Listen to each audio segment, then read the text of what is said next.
question, or rather a comment on one of my videos about non-duality. It says, but non-dual state is not an experience, and then 3 exclamation marks. All Advaita teachers say that this is not an experience but a clear being. Okay.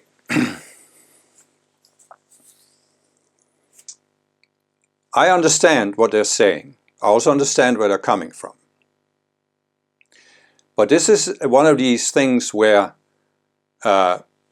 we have to recognize that words are inadequate to describe these deep spiritual experiences. And when we try to put them into words and they say a particular expression of words is the truth or the ultimate way to explain this, that's when we literally kick ourselves in the butt. We are going into a quagmire that you see people, spiritual people, going into. Go back to the time of the Buddha, for example. The Hindu Brahmins were split into different groupings that had all kinds of intellectual discussions about this. Is there a self or is there no self? Is there a permanent self? Is there not a permanent self? And you know, it's the classical question, how many angels can fit on the head of a pin? And it just becomes intellectual discussions. So again, I can only use words, and I can only use them based on my experience and my background. And I'm not trying to invalidate other people's use of words. But here's the way I would say it. Advaita teachers say that a non-dual state is not an experience, but a clear being. Okay. But who can know the being? Who is it that's being? What is being? If you go deep into meditation and experience a state of being, then you come out of it again. And now you're talking about this state of being.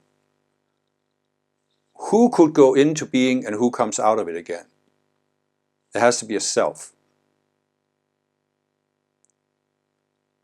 And what is it? What is the self? It's an experiencer. So you are, as a self, having an experience. Because otherwise, you couldn't talk about a state that's one thing is experience and another thing is being. Unless there was a you couldn't talk about the difference there. If you were in being, you'd be in being. You wouldn't come out of it. So what I'm saying is, there is always an experiencer. But the question is, what is the experiencer experiencing? And what I have explained is that the core of our being, the lower being here in embodiment, is the conscious you. The conscious you is pure awareness. It's neutral awareness, meaning it is not the outer personality. So I understand very well, because I've experienced it myself, of course. And I experienced it the first time when I was 20 years old, and I was at this meditation retreat for 4 months. I had so many of these non-dual experiences, or as this was called in transcendental meditation, pure being, or transcendental experience. I had so many of those. I understand what they're talking about. So what I'm saying is, in your normal state of awareness, the conscious you is experiencing the world through the contents of your lower mind, the identity, mental, emotional minds. It's like these perception filters. You are experiencing the world through the filter, like the colored glasses. Everything is colored by the filter. But the conscious you is capable, as I said, of stepping outside of your perception filter, your outer personality, or even your identity body. And now you are experiencing, the conscious you is experiencing itself as pure awareness. And that is experienced like a state of pure being. Absolutely. I've experienced it myself. I can pretty much go into it anytime I want by taking my awareness away from the outer things. Yes. But it's still an experience. It's just not an experience of the world or through the filter. So there are actually some, even Advaita teachers or Hindu teachers or Buddhists that talk about samadhi. There is samadhi with contents or samadhi without contents.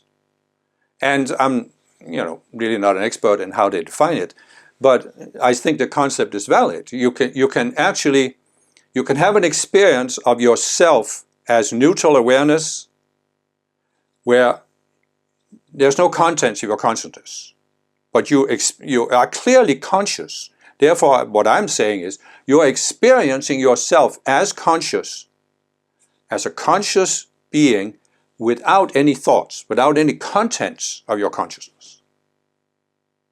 That's what you would call, what you, in my view, could call a state of pure being.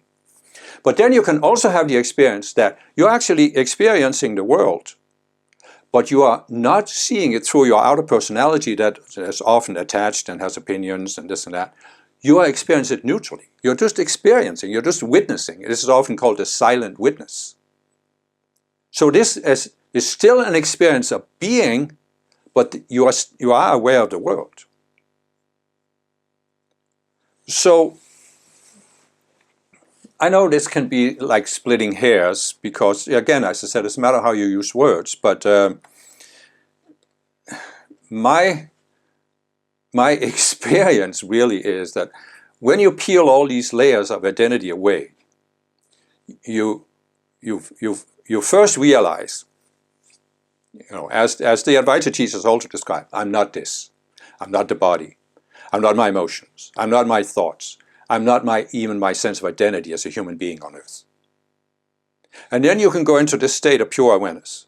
But when you then have experienced that state of pure awareness long enough, you start going beyond the pure being and realize that you, as a conscious you are an extension of your spiritual self. You are in presence. And therefore you realize you're not the outer personality, you are actually the individuality and you are in presence. And the reason why you can have this experience is you are a distinct individual being, an experiencer. You are in presence is also a distinct individual being, an experiencer. You are an extension of your spiritual self, meant to experience the world from the inside. Whereas the I am presence experiences the world from the outside, and there is this interchange between the two. So,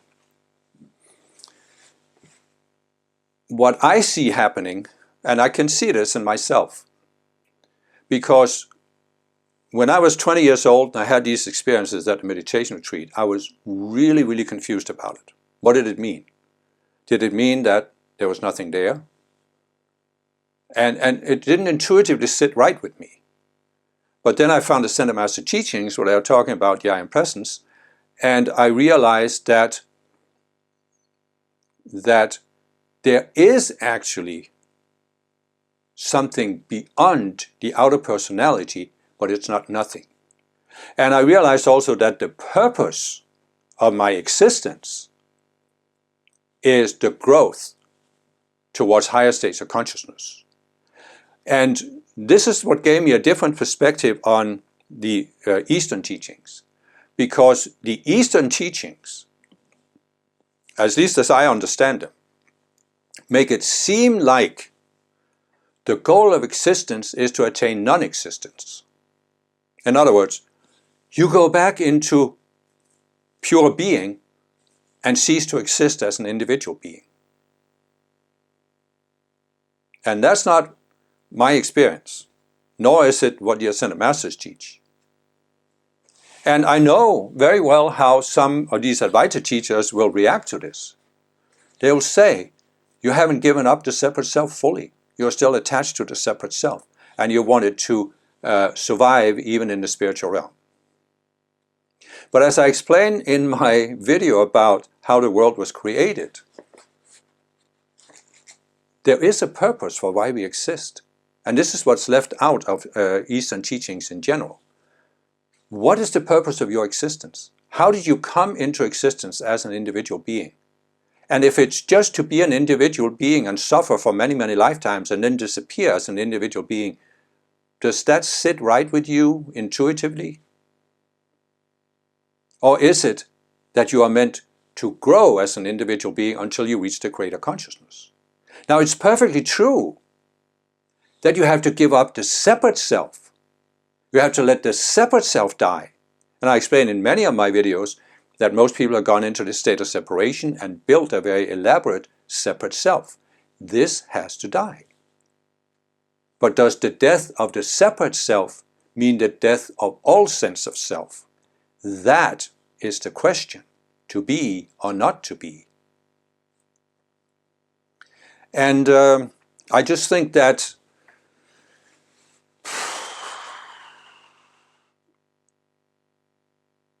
honestly, Eastern teachings haven't gone deep enough, gone far enough.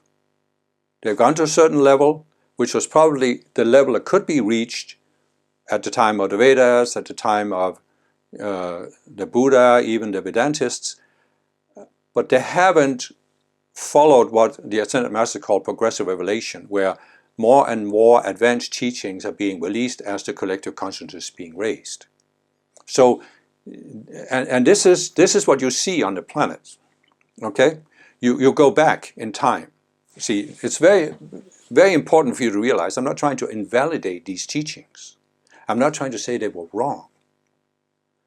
The way I look at it is, planet Earth is in an upward spiral where the collective consciousness is gradually being raised. But why was it raised? Because back then, in the Vedic times, there were some rishis that received the highest teaching that could be given at the time based on where the collective consciousness was at that time. And that teaching then helped some people raise their consciousness. This pulled up on the collective consciousness.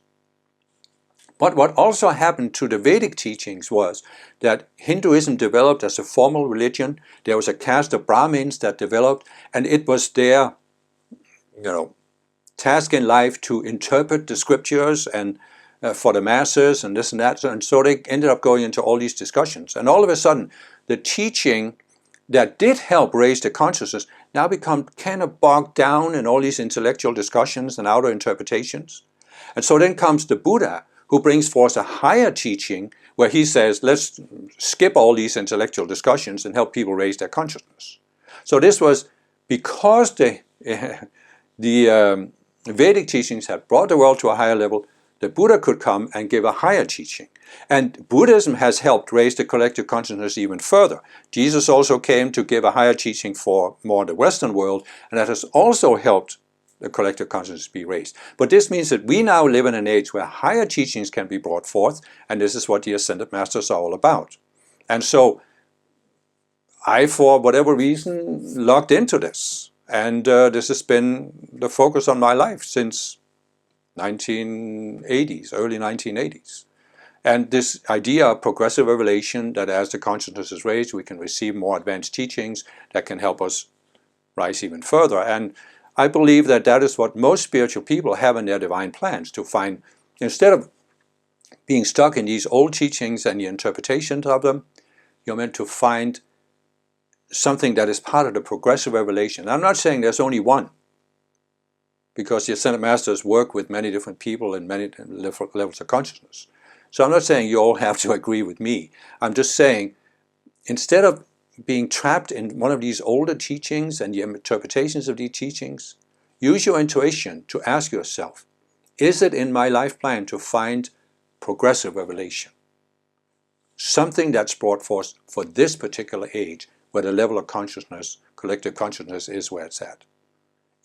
What is in my own divine plan that I decided before I came into embodiment that I wanted to find? And in order to do this, you have to go into a neutral state of mind, and that means you have to stop defending your existing teaching. It may very well be that you were meant to find whatever teaching you're in right now. It probably was. But you're meant to go higher. So if you react this, but a non-dual state is not, capital letters, an experience, 3 exclamation marks, you're defensive. You're defending your present view. And all I'm asking is, ask yourself the question, is it time, according to my divine plan, to stop defending what I have and look for what's my next step, according to the divine plan that I made, that I decided on?